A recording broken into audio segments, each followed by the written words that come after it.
Alô, amigos do agronegócio, está no ar o Agro 360. Estamos aqui nos estúdios da Pod 360, num projeto que já iniciou. E agora a temporada recomeça nesse novo formato com você, na audiência no Canal Rural, com você, amigo do agronegócio. E nessa retomada, nesse primeiro programa que vai ao ar através do Canal Rural, eu tenho uma convidada super especial. Uma amiga de longa data, mas que já fazia tempo que eu não via. Carolina Barreto. Eu queria chamá-la de Carola, ela não quer. Carolina, tudo bem? Tudo bem, e você, Rafa? Tudo ótimo, tava com saudade de você. Quanto tempo a gente não se via, né? Quantos anos? Desde o rodeio de São João, nem sei quando. Pois é, a gente era amigos nos rodeios. Aquela entrevista que você já assistiu, que você já ouviu aqui no Agro 360 com o Carlos Porto, aquele grande produtor de soja que falou sobre a sucessão do agronegócio, seu primo, né? Meu primo. Você ouviu o meu podcast? Primão. Ouvi o podcast dele, o Cirinho, o Dudu, todos entraram, né? Eu ouvi sim. Muito bom, prazer estar com você hoje aqui. Obrigada pelo convite, uma honra estrear essa nova temporada com vocês, por essa causa, inclusive. Nós vamos falar dessa causa agora, que é um momento muito especial. A Carolina, além de ter uma ligação muito forte no agronegócio, né, Carola? Tá há muito tempo no agro, trabalhou em vários formatos do agro, agora abraçou uma causa totalmente especial, que vocês vão falar agora sobre isso, que é a Associação de Olho no Material Escolar.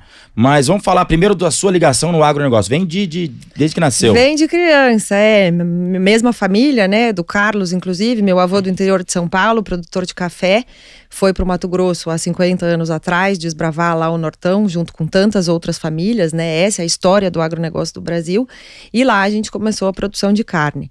E aí eu cresci, estudei, queria fazer agronomia, não era muito comum na época, mulher, imagina, vai morar no Mato Grosso, como é, como não é, acabei estudando comunicação e fui trabalhar com marketing e relacionamento dentro do agronegócio, né, me especializei em tecnologia de carne e fui trabalhar direto entre o produtor e a indústria, fazendo programas de qualidade de carne, premiação de carcaças e tudo para melhorar essa relação que por longo do tempo foi muito desgastada e hoje já está num outro patamar, né? A gente conseguiu sair da criação de boi para a produção de carne na mentalidade tanto do produtor como do mercado e consequentemente da indústria.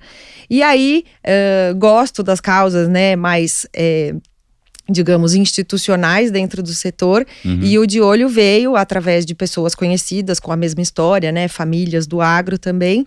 Aliás, só abrindo um parênteses aí, né, a gente fala tanto que a agricultura familiar é chamada aquela agricultura pequenininha, né, o produtor rural familiar é só o pequeno. Não, eu acho que o grande é tão familiar quanto o pequenininho, né? Isso é uma questão muito interessante da gente discutir sobre isso, porque a agricultura familiar é o grande. Sim. São as famílias que foram desbravar, que foram abrir, né? São as sementes, e essas famílias, como mencionamos aqui o Carlos Porto, mas tem uma sucessão do agronegócio fantástica que vem de família, né? Essa raiz da família é muito bacana. Sempre tem um percursor, né? Eu costumo falar assim, fazendo analogia com o próprio agro, a potência tá toda na semente, né? Em terra fértil ela desbrota de uma maneira, em terra infértil ela desbrota de outra maneira. Eu acho que esses percursores, esses homens e mulheres que foram para o Centro-Oeste há muitos anos atrás, eles plantaram uma semente muito potente, né? Tanto na agricultura familiar como na agricultura de alta performance ou na pecuária de alta performance, de precisão que a gente fala hoje em dia, né? Então, assim, dentro de uma grande corporação também, a John Deere também começou com uma família, por exemplo, né? Enfim, o próprio Canal Rural também começou com uma família e a gente, né, o rodeio se tornou uma grande família. Eu acho que é a vontade individual dentro de algum percursor na família que mobiliza todo mundo, porque quando você tem a sucessão, inclusive você tem o compromisso com esse fundador, com esse percursor, um filho, um neto, né, um bisneto, o que move ele é esse vínculo emocional com a família. Além da capacidade, do talento, enfim, ou de desenvolver o talento para seguir nesse negócio, né? Então eu acho que a história do Brasil, ela é a história de famílias desse Brasil plural, né, que é um Brasil que foi colonizado, um Brasil que tem aí interferências europeias, mas tinha aqui dentro o seu próprio povo indígena, depois vieram os escravos, então são famílias plurais que desenvolveram o nosso país. Exatamente. Né? E é muito bacana ver toda essa história quando eu agora, né, muito engajado com os leilões e tal, a gente viaja muito. Outro dia eu estive no Mato Grosso do Sul e fui fazer um leilão de cavalo quarto de milha lá na agropecuária Solo Mio. E aí você vê a história que eles fizeram lá de trás, quando o avô do Rafael, né, que é meu xará, que fez o leilão, quando ele foi lá e abriu e começou e tal, e você vê toda a potência que tá aquilo hoje, é muito bacana. E às vezes as pessoas acham que é só simplesmente uma, sei lá, como é que eu diria, uma mega indústria hoje do agronegócio só para ganhar dinheiro. Tava os caras com falta de chuva lá colhendo, sei lá, 20%, 30% do que estava esperando numa safra. Então, quer dizer, e uma família toda engajada naquilo, num lugar com dificuldade até hoje para se falar de telefone, de sinal de celular, enfim. Essas dificuldades são grandes, né, Carol? E isso aí que a gente tem que levar para as pessoas. Eu acho que os desafios são grandes, né? As novas gerações, você é muito rotulada, né? Mulher especificamente, é neta do fulano, é filha do fulano, né? Tipo, vida de princesa. Não, gente, tem que saber dirigir trator, né? Pilotar colheitadeira, tem que fazer uma série de coisas. Amarrar um arame de cerca, sabe? Você não consegue mandar se você não sabe, né? E o mandar é construir junto, não é aquela coisa autoritária, né? De antigamente, do coronelismo. Eu acredito muito que essa nova geração tem justamente essa responsabilidade, sabe, Rafa, de perenizar esses negócios que começaram lá atrás e de melhorar, levando tecnologia, né, inovação, como você falou, a questão da acessibilidade. Hoje todas as máquinas têm alta tecnologia, você precisa ter internet disponível, né, você tem funcionários na fazenda que têm filhos que querem internet, que querem TikTok. Então, assim, a gente precisa integrar as culturas humanas e rurais, né? Eu acho que esse é o nosso papel como sucessor. Exato, esse é o grande desafio, né? É o grande desafio, eu acho que é transformar e honrar quem veio antes, né? Deixar o caminho livre para quem vem depois. Honrar quem veio antes. Essa é a sacada, honrar quem veio antes. E honrar a terra também, né? Porque aquela coisa, tudo que a gente planta dá, então a gente precisa cuidar, precisa regenerar, precisa preservar, né? Muitas coisas que vêm sendo faladas aí em questão de preservação ambiental são que os produtores desmatam, né? Fazem tudo. Ninguém quer piorar a qualidade da terra, porque a gente vive da terra. Exato. Né? Então a gente não quer degradar a terra. Existe desinformação, existe problemas? Existe. Mas a gente precisa começar a mostrar o que tem de bom, que é o que tira o Brasil de um lugar de pouca cultura para um lugar de um grande exportador de commodities, de alimento, entendeu? Então eu acho que a gente tem que trocar essa narrativa, não funciona mais, não representa mais a gente. Exatamente, trocar essa narrativa. Eu acho que isso que você falou agora entra direto onde eu quero entrar, que é o projeto De Olho no Material Escolar. Eu tive recentemente um evento de agronegócio, onde eu fui o mestre de cerimônia, num encontro fantástico do meu amigo Maurício Lerro, lá em São José do Rio Preto, e lá, de um determinado momento, foi apresentado esse projeto De Olho no Material Escolar, e eu fiquei fascinado. Porque é o seguinte, a gente vê hoje, eu tenho filhos, eu tenho um de 10 e um de 16, e que estão estudando aí nas escolas, e a gente está vendo que realmente algumas coisas que estão inseridas dentro, eu vi isso, dentro do material escolar, me preocupa. Quando eu vi aquilo, eu fiquei realmente, quando eu vi em casa, os meus filhos estudando e certas, posso chamar de inverdades? Pode, colocações. Certas colocações não condizem com aquilo que eu vivo desde criança, com aquilo que eu vivo no meu dia a dia e tudo mais. Aquilo me deixou para baixo. De repente eu vou num evento e aparece esse projeto De Olho no Material Escolar e eu falei, existe uma luz no fim do túnel, existe gente lutando para que a verdade venha à tona. E aí eu quero que você me fale agora, qual que é a do projeto? Como é que começou tudo isso aí? Começou exatamente como você, né? Hoje se tornou uma associação, um movimento que vem trabalhando há 2 anos, né? Com pais e mães do agro que também tinham o mesmo incômodo que você, e muitas crianças que traziam esse incômodo para dentro de casa, sabe as crianças chegam da escola, hora do almoço, como foi o dia, conta uma coisa ou outra, e essas pessoas se uniram. Comigo também acontece, com você, o que a gente vai fazer? Né? Então esse movimento trabalhou de maneira informal aí um tempo e faz 1 ano, dia 14 de junho agora a gente fez 1 ano formalizado como uma associação para poder pedir a revisão do material escolar, e o que a gente quer é que esse material ele tenha dados científicos, né? Não simplesmente dados jornalísticos com data desatualizada, que eles tenham opiniões pessoais, exato, né? Que eles tenham embasamento científico. Então o De Olho hoje, ele é uma associação, está presente em 12 estados brasileiros, né? A gente tem aí mais ou menos 150, 180 associados. Precisamos de mais ajudas porque a gente quer mobilizar a verdade. A gente quer mobilizar a verdade que acontece hoje no campo, tanto em termos de... Pode ser produção de qualquer cultura, gergelim, algodão, boi, galinha, flor, tudo que a gente performa, porque assim, as empresas, né, as agroindústrias também são ferramentas de transformação social. Você tem ali um número de empregados, você tem ali um bioma, você tem ali uma função e você tem que cuidar disso tudo. Isso tem um impacto, né, para quem trabalha e para quem consome. Então, o que o De Olho pede é a revisão desse material, né, através da Frente Parlamentar da Agricultura, a gente conseguiu um espaço dentro do Ministério da Educação, junto com o Ministério da Agricultura, enquanto a Tereza Cristina ainda era ministra, e pediu que isso seja olhado com outros olhos, porque existem inverdades, como você comentou, existe falta de informação e existe também um pouco de uma tentativa de mudar a opinião dessas crianças através de alguns exemplos. Então, como a gente acha que é direito de todo estudante saber o que o Brasil faz, e não só no agro, em outros setores também, a gente pediu essa revisão, fazendo um contraponto, um levantamento no Brasil inteiro de cartilhas, apostilas, todo o material didático, tanto da rede pública como da rede particular, né? Muitas vezes é o mesmo material impresso de forma diferente, mas o conteúdo é o mesmo, e voltaremos para o governo no final do ano, né? E mostrando isso. Foi contratado um serviço, como se a gente estivesse fazendo uma auditoria, né, no próprio governo, pedindo a explicação de uma inverdade que a soja do Mato Grosso é com sangue de criança indígena. A verdade é essa. Né?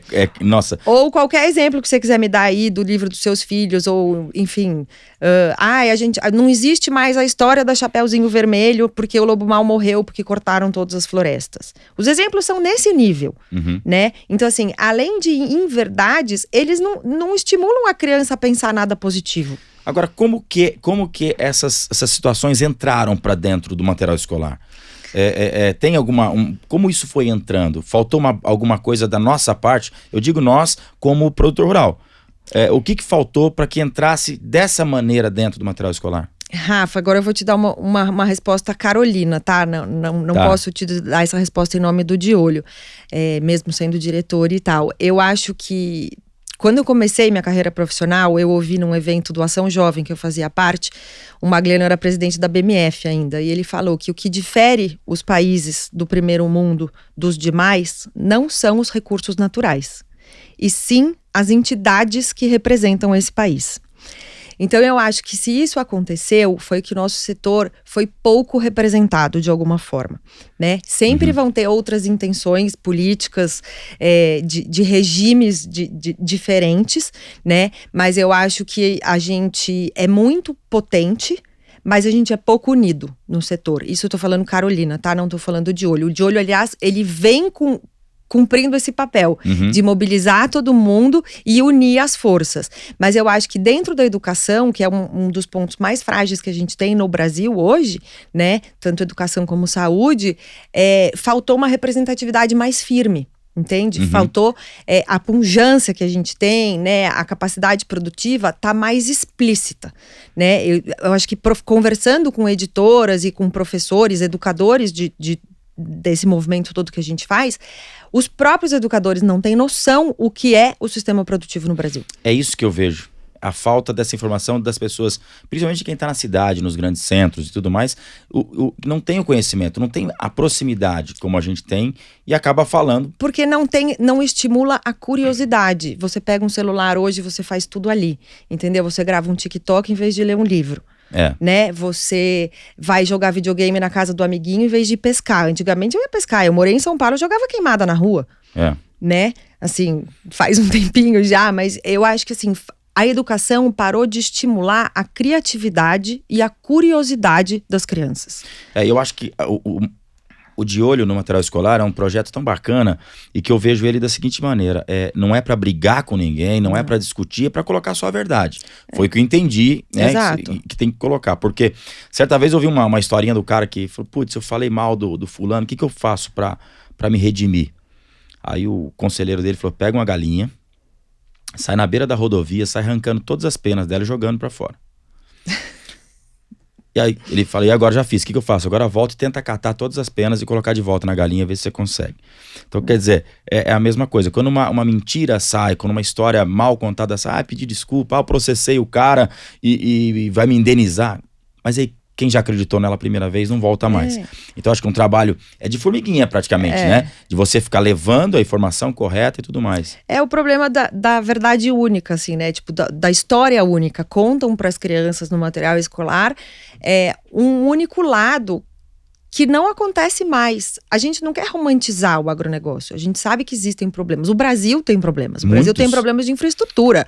O ser humano tem muitos problemas, né? Você bota um monte de gente para viver junto, você vai ampliar os problemas. Eu tô aprendendo a transformar a palavra problema em desafio, né? Porque pra gente vibrar numa coisa mais fácil, o desafio você ultrapassa ele, né? Então, assim, dentro desse método de ensino, a gente tá cortando um pouco as asas dessas crianças, da imaginação, da criatividade, né? Outro trabalho muito, assim, interessante que a gente tem tido muito resultado é fazer práticas com escolas, né? Então tem um programa dentro do De Olho que chama Vivenciando a Prática. A gente leva alunos, educadores e às vezes até editores, né, que produzem esse material didático para dentro de uma feira agropecuária, como o AgriShow, por exemplo, ou para dentro de fazendas, agroindústrias.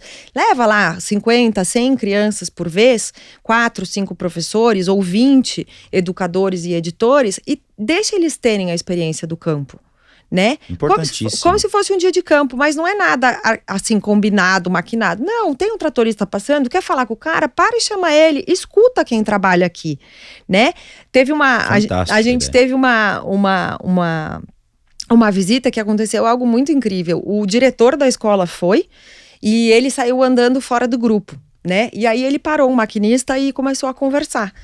E aí ele voltou e falou com a Letícia, que é a presidente do De Olho, e ele falou: Letícia, eu tô impressionado, assim, eu não conhecia isso. Eu achei que vocês estavam, assim, contando história para boi dormir, na balela. Eu vim descrente nessa visita e eu tô impressionada ali com o seu Manuel, que me contou que trabalha aqui há não sei quantos anos, e ele formou 2 filhos, um médico e o outro agrônomo. E ele opera, e ele ganha o dobro do meu salário. E histórias como essa existem em todos os cantos do Brasil. Os dias. Aliás, existe uma escassez de mão de obra no campo muito grande. Muito grande. Né? Você vê a pecuária de leite, que é uma pecuária que é um formato que exige muito de mão de obra. Na minha região ali do Vale do Paraíba, tem muita gente parando por falta exclusivamente de mão de obra. Né? Tem uma ideia errônea também, né? Que a tecnologia acaba com o serviço humano. De jeito nenhum. Eu acho que de jeito nenhum também. Mas o mau uso da tecnologia acaba com o serviço humano, né? A família querer ir para a cidade, ficar só no celular, estudar, tipo, falar que vai estudar, mas ficar só na internet e tal, eu acho que a gente perdeu um pouco a mão na qualidade de vida do campo, entendeu? O que significa morar no campo? As pessoas têm uma ideia errada sobre isso, né? Alguns lugares têm acesso difícil, falta internet, talvez falte, mas a gente trabalha para que isso seja corrigido ao longo do tempo, não piorado. Aí as pessoas acabam indo para a cidade, ficando desempregadas, né? Comprometem o estudo dos filhos, que enquanto empregado no campo ele pode manter. Então tem tá fora do lugar, né? Então eu acho que uma oportunidade que o De Olho tem também é de esclarecer isso para novos profissionais. Estudantes que vão escolher carreiras e que podem vir para o agronegócio. E não é só tratorista, maquinista. É engenheiro, é marqueteiro, é jornalista, é advogado, né? Uma série de coisas. A comunicação no agro é uma coisa que precisa muito ainda evoluir, né? Exato. Em termos de posicionar o país dentro e fora dele. E uma coisa muito bacana que eu vejo que o agro tem uma lacuna muito grande para ser preenchida com mulheres trabalhando no campo. Sim. Que a gente vê, eu falei agora há pouco sobre a pecuária de leite, existem aí algumas fazendas já pesquisando e procurando mulheres para estar dentro do fosso na hora da ordenha, que é muito mais cautelosa e melhor do que, não de uma forma geral, mas assim, até dando em certas situações, mas com resultado muito melhor dentro do fosso na hora de tirar um leite. Tem pesquisa já, né? Tem pesquisa que mostra, quando tem uma mulher na gestão, o rendimento daquela atividade cresce até 90%, né? Por uma visão inclusiva, uma visão mais intuitiva mesmo, um olhar holístico, assim, integrado, né? Não esotérico, mas um olhar mais integrado. Então é um pouco mais de cuidado com os colaboradores, é um pouco mais de exigência no 5S, né? Vai olhar a performance econômica também, vai exigir, se ela não sabe fazer, ela vai exigir de quem faz. Eu tenho, né, o Pecuária Feito por Mulheres, que é um projeto bem gostoso de cria, e é um pouco isso, entendeu? A gente tem que começar na base. Como é que chama o seu projeto? Pecuária Feito por Mulheres. Que legal! É um protocolo de indicadores de eficiência, né, da pecuária feita por mulheres, começando na cria. Né? Então, assim, na pecuária de corte. Na pecuária de corte, a gente quer aumentar o valor do bezerro, na verdade, né? Porque um bezerro bem criado, uma vaca bem tratada, vai, consequentemente, ser uma carne melhor. Então, a gente precisa mexer nesse mercado do bezerro, né? Eu conversei aqui com a Carmen Pérez. Com a Carmen Pérez, foi muito bacana, um bate-papo muito legal. Você vê que o que ela implantou, e algumas pessoas que já acompanharam o Agro 360 da Carmen falaram, mas será que dá certo? Eu falei, cara, ela faz com, sei lá, 1.000 e tantas cabeças, 2.000 cabeças, e funciona com ela, que fala sobre o bem-estar. E é um resultado maravilhoso que ela coloca lá.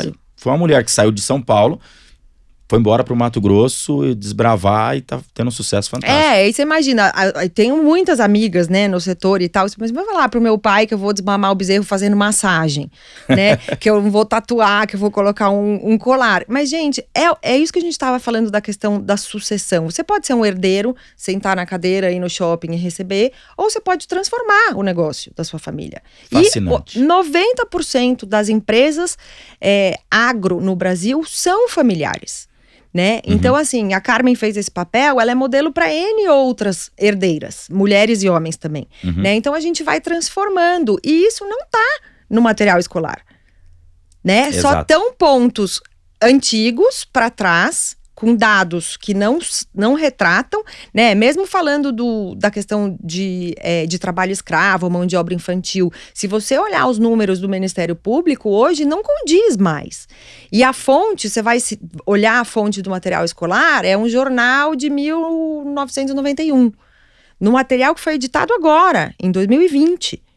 Porque isso é muito preocupante. É muito preocupante, porque esses materiais têm a validade, o MEC compra por 5 anos o mesmo conteúdo. Existe uma base nacional que precisa ser consultada, tem premissas que tem que estar no material, mas sei lá, ele compra 2 milhões de livros e aquilo é 5 anos repetido aquela cartilha. Só vão revisar no final de 5 anos. E é isso que a gente está questionando. Em 5 anos, a agricultura, ela dá um salto quântico de evolução. Por conta do uso da tecnologia e inovação. Então, a gente não pode ensinar algo errado, ultrapassado. Eu vi num slide do De Olho que tinha uma história de um índiozinho tomando uma água no rio e morrendo, né? Mostrando como se as águas que estão lá nas beiras de uma fazenda, que respeita os limites, o distanciamento para reflorestamento, etc., como se aquela água que está lá no rio, no meio da fazenda, lá no Mato Grosso, fosse a mesma água do rio Tietê, lá em São Paulo. Né? Essas comparações são complicadas. Essa questão dos defensivos é muito delicada, né? Porque além da falta de informação, tem uma vontade de condenar o uso, né? Até começando pela palavra do agrotóxicos. Então, assim, se a gente trocasse por remédio, né? O defensivo, o agrotóxico é um remédio da planta. Ele vai prevenir pragas para manter aquela lavoura, enfim, aquela pastagem de alguma maneira. Existem residuais, esses residuais são aprovados ou não pela Anvisa, e isso é um marco regulatório dentro do país. Aí, se a gente fala para a pessoa que tem dor de cabeça, que encheu a cara, que vai tomar Engove, que não sei o quê, e ela está tomando um tóxico, o que acontece? Ela não vai tomar. É remédio. É remédio. As pessoas se drogam de coisas muito piores e não se abastecem de informação. Exatamente. E replicam isso. E a gente está vivendo nisso como se fosse uma anestesia. Sobre o shampoo, por exemplo, o shampoo anti-caspa, que as pessoas usam normalmente, né? Algo natural para todo mundo poder usar.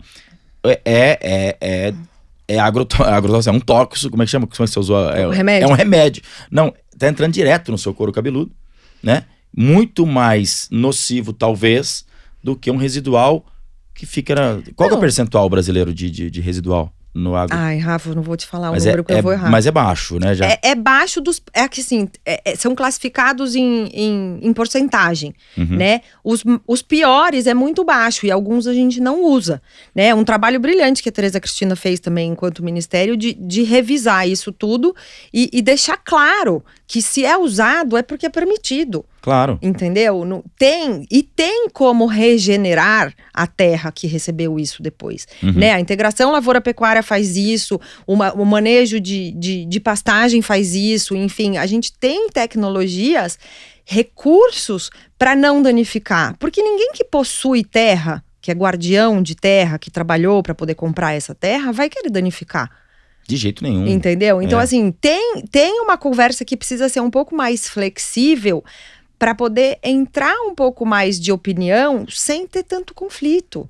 Vão ter pontos de vista diferentes. Claro. Né? Eu mesmo dentro de casa, eu tenho uma irmã que eu sempre fui do agro, ela sempre foi de outro setor e hoje a gente está passando por um processo de sucessão e a gente tem uma visão diferente sobre a preservação da mata. Nós temos uma fazenda que tem 1.500 hectares de reserva, né? 1.500 de reserva. De reserva. Pode derrubar mais? Pode. A gente não derrubou por opção. Agora pode ter uma opção de derrubar ou de preservar. Eu vou ouvir tudo que ela tem para me dizer e a gente vai pôr no papel. Nunca, não digamos nunca. Por enquanto, a floresta em pé não dá ainda mais dinheiro do que uma cultura.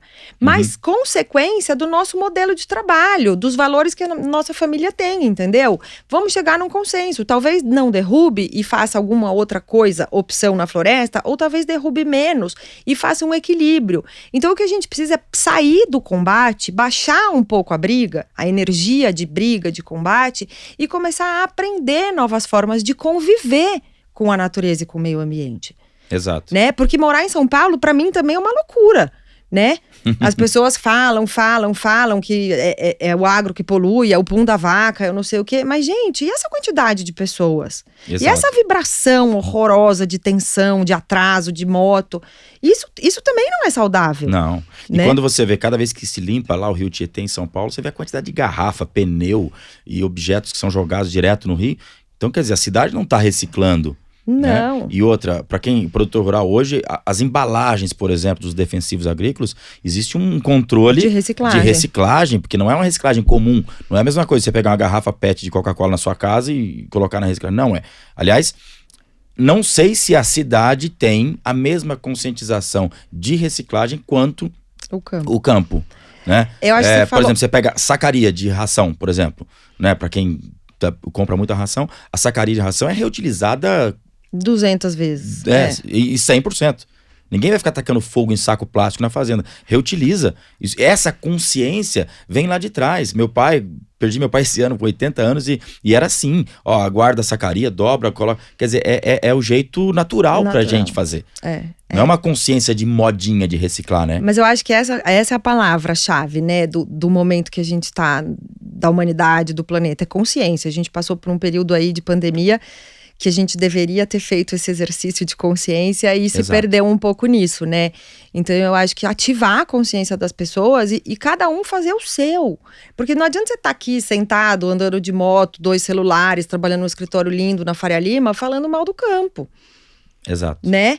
Ou vice-versa, ou tá no campo falando mal daqui. A gente precisa começar a sentar do outro lado da mesa, sabe? Eu acho que para ter solução, para transformar o problema em desafio e ter uma solução para esse desafio, a gente precisa trocar as cadeiras. Perfeito. E a gente precisa fazer isso com respeito. Entendeu? Não pode fazer com acusação, não pode fazer com melindragem. Existem forças que não são tão respeitosas assim, né? A gente tem que aprender a... Dos dois lados. Dos dois lados. Do nosso lado tem também. Sim. Temos erros, né? Exato. Agora, e esse percentual de erro, quanto que ele corresponde?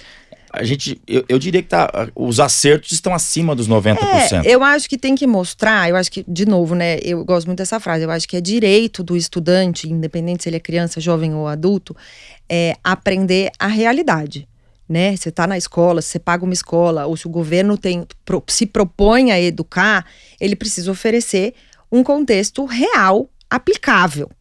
Na data de hoje, porque você está estudando hoje, você não está estudando em 1992, você está estudando hoje. Exato. Então, o que aconteceu hoje?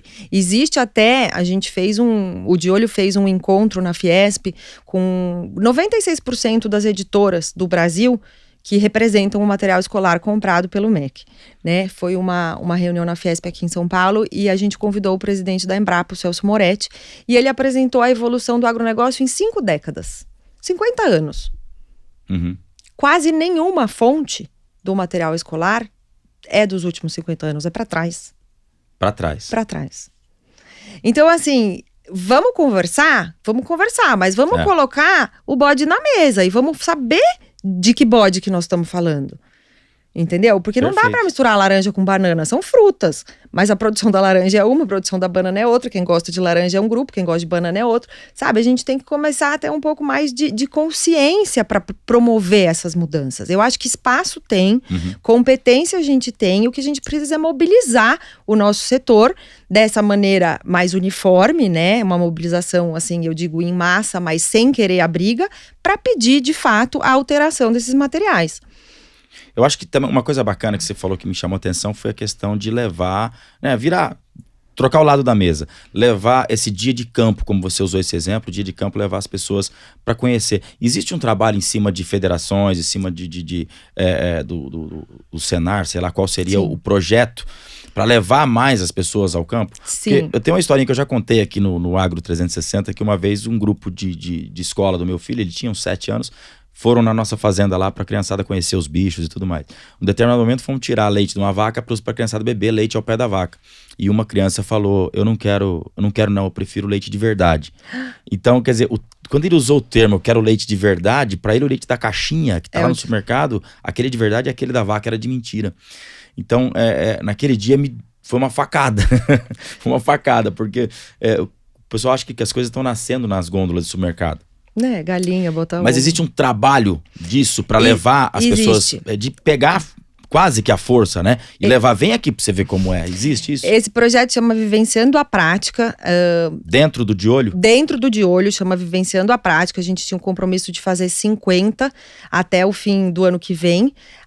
Esse ano, até junho, a gente já fez 19, né? Inclusive esse da Grishow que eu comentei. Então, como que funciona? A gente convida escolas, ou grupos de educadores e editoras, faz uma apresentação e convida eles, escolhe, você vai ver soja, algodão, pimentão, gergelim, boi, enfim, ou vai na Grishow, ou vai em alguma outra feira, faz um roteiro, planeja um roteiro dentro de uma feira ou dentro da própria fazenda, a fazenda disponibiliza equipe técnica para responder dúvidas, tal, e eles sempre vão receber as informações daquele lugar, vendo o tripé social, ambiental e econômico, né? Então a gente fala que a sustentabilidade é assim, porque precisa dar dinheiro, porque a gente vive no mundo capitalista, precisa estar todo mundo bem, com condições de trabalho, e precisa ter a parte ambiental, que além de ser lei, é uma necessidade, porque pra gente também é ruim, como dono de terra, como na fazenda, você não ter, né, as áreas de reserva ou as nascentes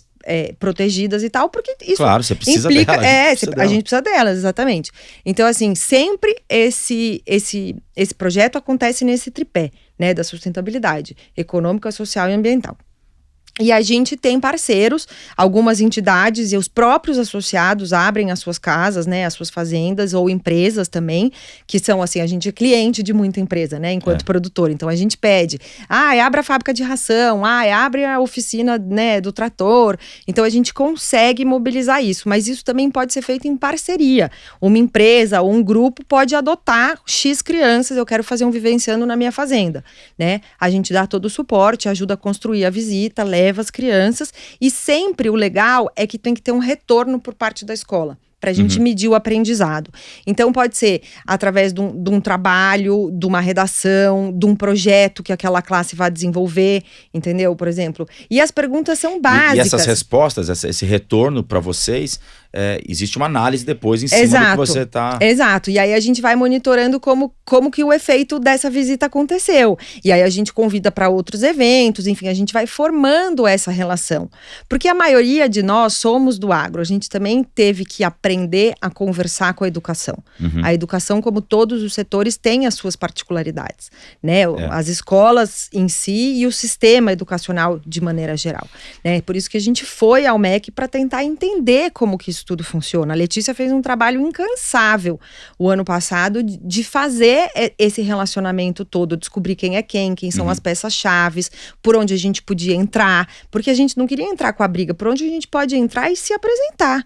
Falar, eu sou isso daqui, eu não sou isso daqui que você está contando. Você quer falar de mim? Fala comigo. Né? Então, assim, a gente tem a Embrapa dentro do governo, né? Que é um órgão, assim, respeitadíssimo, mundialmente respeitadíssimo. Mas, claro, um professor vai entrar lá, não consegue ter a informação que ele precisa. O linguajar é técnico, talvez seja mais difícil.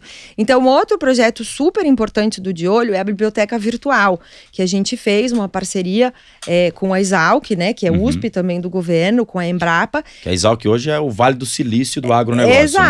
Exato. E a gente está transformando todo o conteúdo que cabe dentro da base educacional para a linguagem de educadores e alunos. Então vai ter uma biblioteca virtual, um site liberado, acessível para todo mundo. Esse convênio, inclusive, ficou quase um ano em análise, foi assinado essa semana em Piracicaba. Essa biblioteca já tá no ar? Não, então, ela vai para o ar no final do ano, porque como é governo também, tem a parte mais burocrática. Então ficou em análise dos materiais que iam ser traduzidos, assim, né, para um linguajar mais pedagógico, quase um ano. Essa semana foi, acho que na terça-feira foi assinado o convênio, as meninas foram, né, a Letícia... Houve algum questionamento dizendo que, vou chamar de nós, né, que nós estávamos colocando alguma coisa errada? Não, de jeito nenhum. Na verdade, essa biblioteca, esse material é para traduzir o conteúdo técnico do agro, digamos, as informações, para o material didático. Então, assim, o professor entra lá, ele sabe, se ele vai falar desmatamento, aí ele vai ter lá num jeito que ele possa entender com exemplos reais e números oficiais do Brasil, né, da Embrapa, provavelmente, como está o desmatamento naquele momento. Produção de aves. Eu vou ensinar sobre o cultivo do tomate. Entendeu? Então ele vai entrar lá e vai ter um material. Só que, claro, entre o técnico e a academia e a escola, são universos muito diferentes. Então a gente vai ter que adaptar todo esse material técnico para uma abordagem em sala de aula.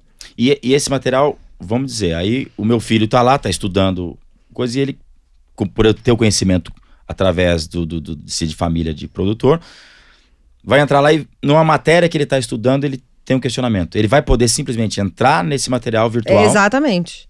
E debater com a fonte. Com a fonte oficial. Oficial. E aí essa fonte tem um reconhecimento... Da Embrapa, provavelmente, ou da Exalc, ou de algum órgão. Não do MEC ainda. Não do MEC. Não, a fonte não é do MEC, porque a fonte são dos institutos de pesquisa e da academia. Certo. Né? Então, assim, trabalhos da Embrapa.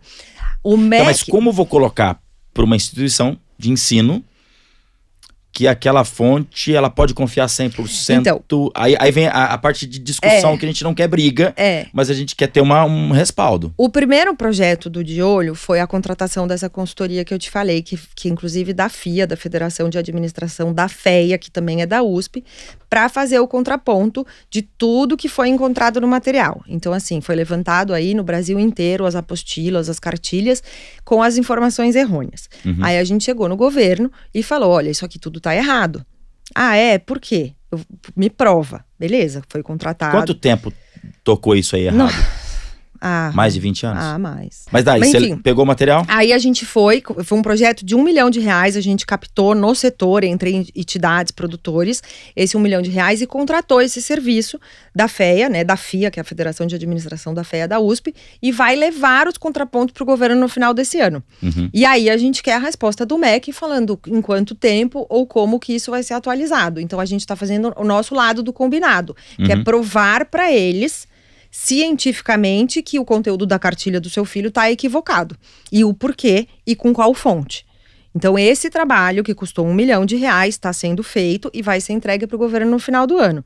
E aí eles têm que nos dar uma resposta, né, formal de como vão tratar esse assunto dentro da produção de conteúdos. Porque é o governo que contrata as editoras para fazer o material escolar.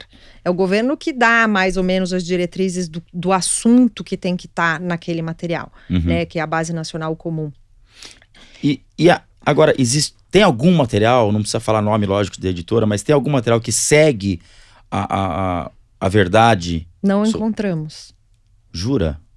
Nem em escola particular em São Paulo, que tá mais cara. Isso é preocupante. É muito preocupante. Essa semana eu recebi a cópia de um e-mail de uma menina de 11 anos, que é filha de um produtor, neta de um produtor que estuda numa escola super reconhecida aqui em São Paulo, pedindo desculpa para a professora e para a classe toda, que ela não conseguiu se posicionar na hora que teve a discussão na classe, porque ela ficou nervosa. E aí ela nos procurou de olho e eu dei uma série de referências para ela, e aí ela fez todos os contrapontos para a professora e para a classe num e-mail super bem escrito. 11 anos. 11 anos. Porque ela falou, eu sei o que o meu avô faz e não é isso. Eu vejo meu pai trabalhar e não é isso que ele faz. Então, você imagina a cabeça de uma criança que está no auge, né, na pré-adolescência, ali na puberdade, cheia de questões existenciais, aprendendo numa escola mega referência, né? Cara, e vendo falar mal do pai e do avô dela. Exatamente. Né? Aí ela chega em casa e conta pra mãe. É desesperador.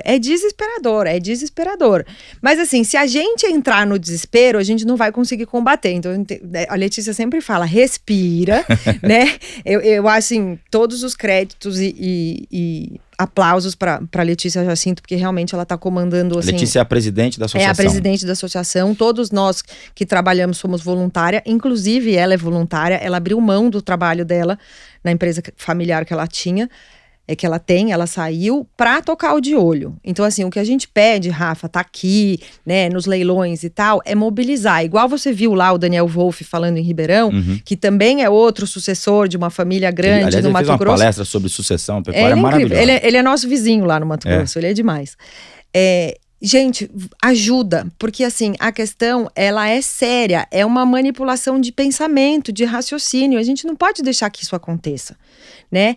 Se a criança entender que o setor oferece, o que o setor tem, e não gostar, maravilhoso, a escolha é dela, né? Acho que a gente tem que dar a condição para os estudantes aprenderem a formar opinião, aprenderem a tomar decisão. Agora, e um trabalho direcionado pro professor em si. Porque o que eu percebo, não só falando de agronegócio, que a gente está aqui, o programa é sobre isso, mas muitos outros assuntos estão abertos na mão de um professor que ele pode levar para onde ele quer. Isso também é preocupante. Então, assim, existe uma preocupação do De Olho em fazer uma bateria de palestras ou um conhecimento especificamente para professores? Sim. No momento, né, são esses, a gente falou meio sem falar na sequência de 4 projetos, que foi o primeiro, que foi a contratação dessa consultoria para voltar ao MEC, a biblioteca virtual, o Vivenciando a Prática e o trabalho de corpo a corpo com as editoras.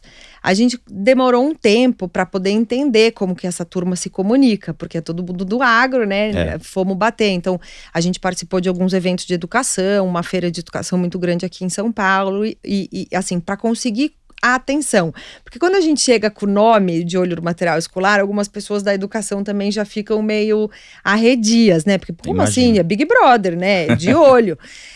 Então, a gente está construindo essa relação, inclusive levar o presidente Celso Moretti para a Fiesp com essa turma foi uma maneira de cavar esse relacionamento.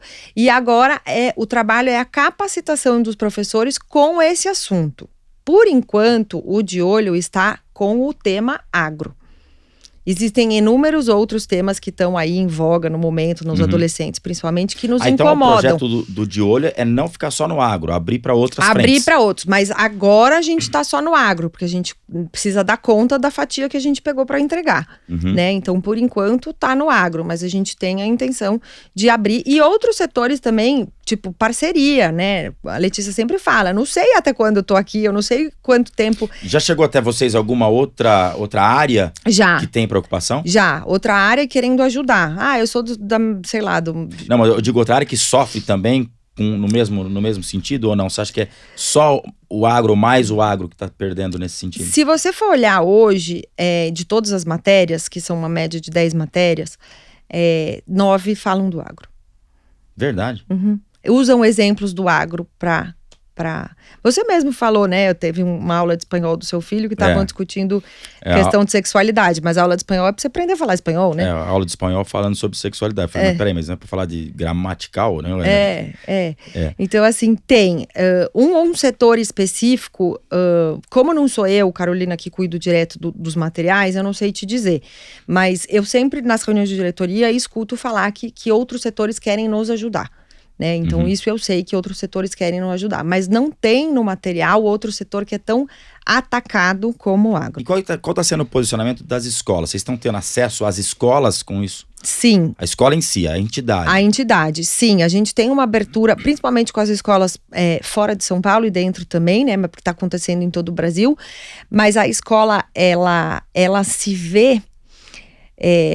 não é obrigada, mas ela se vê tendo que se abrir para essa conversa, principalmente quando tem uma reclamação de um pai ou de uma mãe de algo que aconteceu dentro da escola. Então, por exemplo, se você vai na escola do seu filho e fala, eu quero trazer aqui uma instituição que mostre para vocês XYZ, a gente vai e ela não vai ter como falar não. Vocês fazem esse trabalho? A gente faz. Então, se eu tiver uma discussão com o material escolar do meu filho, ou qualquer pessoa que está nos assistindo agora, questiona isso, ela pode entrar em contato com vocês para você ir na escola fazer uma palestra? Pra gente fazer, a gente vai ajudar a construir essa ponte, ou fazer uma palestra, ou convidar para um vivenciando. Para os professores e proprietários da escola ou para pais e alunos? Como for a necessidade. A gente, assim, por exemplo, teve uma escola aqui em São Paulo que chama Guilherme Dumont Vilares.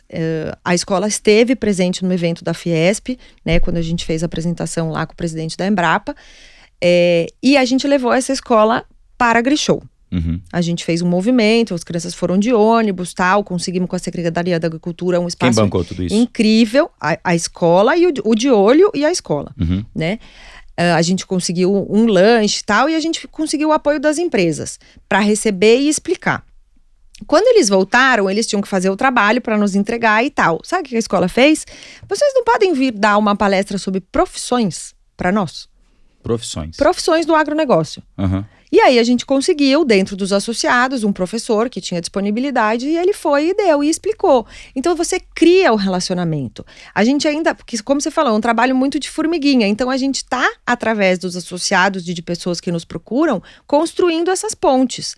Não tem o formato, não liga no De Olho, vou te mandar 5 palestras, 4 vídeos. Não tá nesse ponto ainda. A gente, dentro da biblioteca virtual, junto com uma única editora, tá gravando 40 vídeos, um sobre cada tema, né, sobre soja, algodão, enfim, para ter tipo um YouTube do agro, entendeu? É o maior material didático gravado que o agronegócio já teve.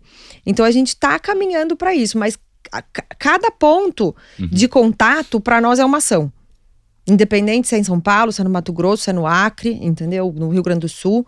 A gente está construindo pontes dessa maneira, até conseguir formalizar e ter procedimentos que atendam todo mundo. Eu acho que de uns, não sei quantos anos, mas pouco tempo para cá, andou o mundo brigando tanto, né? É um contra o outro, sei lá. E aí as pessoas acabam ficando com medo de discussões. Acaba ficando com medo das brigas. Porque tá acontecendo naturalmente. Você vai falar, eu gosto de vermelho, você gosta do azul, e aí começa a discussão. E as escolas particulares, no caso, como instituições, como visando lucro, não quer perder cliente, né? Que o aluno é um cliente, às vezes acaba colocando panos quentes em cima, você não acha? Não, e fala, tem que acertar, porque um lá não gosta do vermelho, eu gosto do amarelo e tal. E você não acha isso? Eu acho, assim, eu vejo dos casos todos que nos chegam, né? Eu acho que falta, de novo, uma maturidade emocional para lidar com os desafios, né? A escola não vai nunca conseguir atender todo mundo. Teve o evento do menino de uma escola aqui em São Paulo que viralizou aí também, enfim, um professor que abusou, né, das palavras. Eu acho que a gente precisa reeducar as escolas. Eu acho que a palavra é um pouco essa. Os educadores, os diretores, a gente precisa, eu acho que reeducar as nossas relações, Rafa. Eu vou numa questão um pouco anterior, se você é professor, educador, diretor ou não. Acho que a gente precisa ter uma compreensão maior do que está acontecendo com cada indivíduo. Porque você não pode colocar 30 adolescentes numa sala e tratar todo mundo igual. De jeito nenhum. Entendeu? 30, 40, enfim, você tem que respeitar as opiniões. E agora, como existe acesso à informação desde pequeno, hoje uma criança com 7, 8 anos tem um celular, tem um iPad, alguma coisa do tipo, é muita informação. Então a gente precisa reaprender como lidar com eles, porque eles têm outro chip, né? Eu tenho uma sobrinha de 4 anos que ela me fala cada coisa que eu falo, gente, o que eu respondo pra essa menina? Muito rápido, né? É muito rápido. E é de uma complexidade que eu, com 4 anos, não tinha. Não, tem um filho de amigos que aprendeu as cores primeiro em inglês, depois em português, porque ele só via no tablet em vídeos em inglês. Ele aprendeu primeiro a falar o blue para depois falar azul. Achei interessantíssimo também, quer dizer, a informação está muito... Agora, e escola, existe a ideia de vocês criarem uma escola modelo ou estarem basados em cima de um projeto de uma escola modelo? A gente está, justamente hoje, enquanto eu estou falando com você, tem algumas diretoras em Pompeia, num evento de educação promovido pela Jacto, chama Nova Educa. Eu acho que, assim, muitas empresas do agro estão fazendo formações, né? A Raizen tem, o JBS tem, a Jacto tem. Eu não sei te responder hoje se o De Olho vai chegar nesse modelo, mas que o De Olho estuda escolas que já existem no mundo. Sim, a Letícia está justamente nesse momento, uma viagem para fora do Brasil, vai conhecer alguma coisa de educação lá. A gente tem, né, analisa um pouco, tem algumas escolas muito bem faladas na Nova Zelândia, então a gente estuda esses modelos. Mas primeiro a gente precisa entregar o que a gente prometeu que ia fazer, que são esses 4 projetos, né?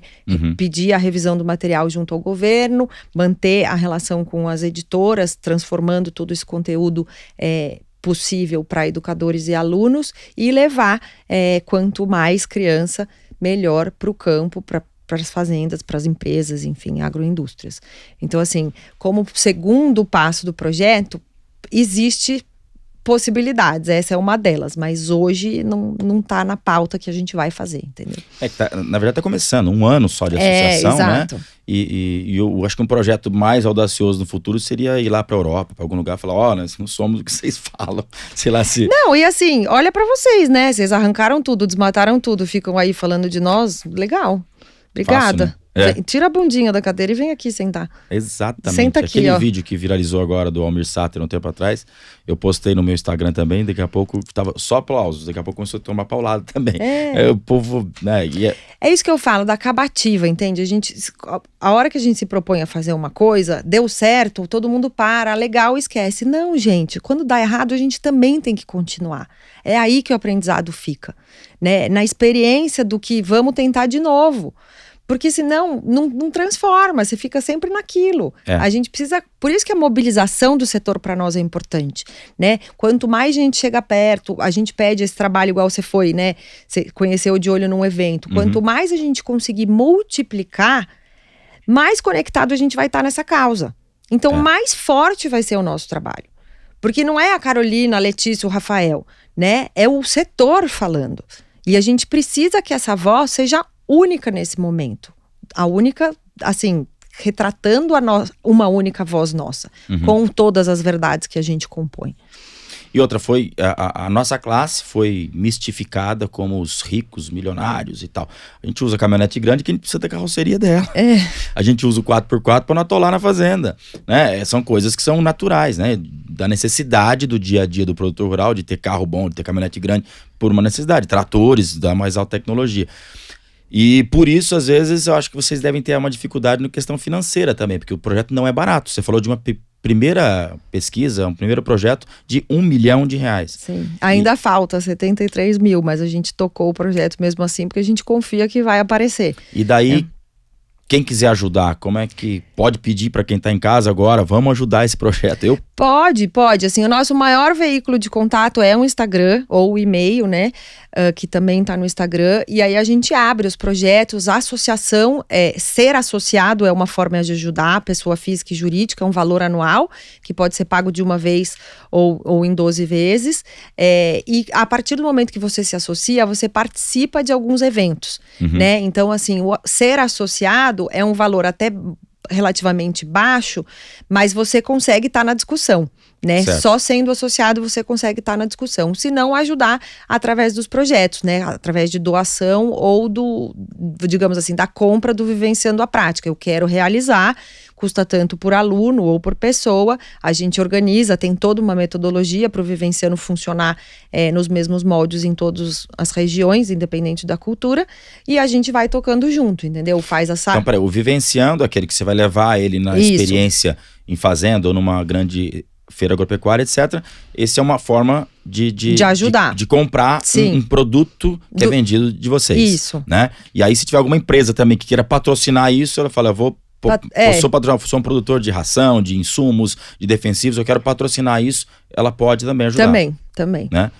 A gente está aberto a todas as parcerias. E o associado é que ele vai pagar uma mensalidade? Mensalidade ou anuidade, como ele quiser. Ele participa das discussões, ajuda, por exemplo, o que você viu era um associado dando uma palestra do negócio dele, que é a Associação Familiar, e apresentou o De Olho. Certo. Entendeu? Então, os associados que se envolvem, a gente consegue. Eu só tô aqui por causa disso hoje, né? Então, assim, ser associado é legal porque você se envolve no trabalho da associação. Né? Porque é todo mundo voluntário, a gente tem uma secretária de meio período contratada por enquanto. Né? Então nós estamos querendo mobilizar, porque a gente está trabalhando. Então, para encontrar tudo isso De olho no material escolar. E o site? O site não está no ar, porque... Mas eu entrei pelo Instagram, tem um clique, ela vai numa vai no Google link. Forms, É tudo pelo Instagram, então, por Instagram enquanto. Acho que é a melhor ferramenta, é a mais prática. @De Olho no material escolar, tudo junto, sem underline, sem ponto, sem nada. Né? Eu já tô seguindo. Fica de olho com a gente que nós vamos mudar esse negócio aí, a gente precisa de ajuda. E não é mudar algo que não é mudar, é só colocar a verdade, só colocar o certo, colocar o correto, né? Como atualizar, né? Atualizar, boa. Essa acho que é a colocação perfeita. Atualizar, né, para trazer a verdade à tona aí. Olha, exatamente. Parabéns pelo trabalho de vocês. Eu vi uma luz no fim do túnel na hora que eu assisti aquela palestra do Daniel. Eu achei assim, putz, que bacana, né? Eu tava me sentindo um peixe fora d'água e não poder dar uma contribuição. Então, vou me associar, já tô seguindo, no que eu puder, sempre nos meus leilões, nos meus rodeios, onde eu tiver espaço ao microfone, eu quero falar de vocês. E peço para você que tá em casa, que tá nos ouvindo, tá nos assistindo, que você compartilhe desse projeto, que eu acho que é muito importante, né, Carol? Obrigada pelo espaço, né, por receber o De Olho. A gente é amigo de longa data, mas sem dúvida é importante contar com os amigos nessas horas, mas assim, a sua voz, né, que é o seu bem mais precioso, poder nos ajudar é um privilégio, uma honra, então obrigada. E pode contar comigo. Sucesso para essa nova temporada do programa e tamo junto. Muito bem, obrigado pela sua participação. Deixo o nosso abraço a todo esse time aí do De Olho no Material Escolar, que eu acho que precisa de ajuda. Será dado. E você que está nos assistindo do outro lado da tela, você produtor rural, você que vem da terra, você que se alimentou hoje, agradeça um produtor rural e venha junto nessa causa que eu acho que vale a pena. A verdade prevalece sempre e isso é muito importante.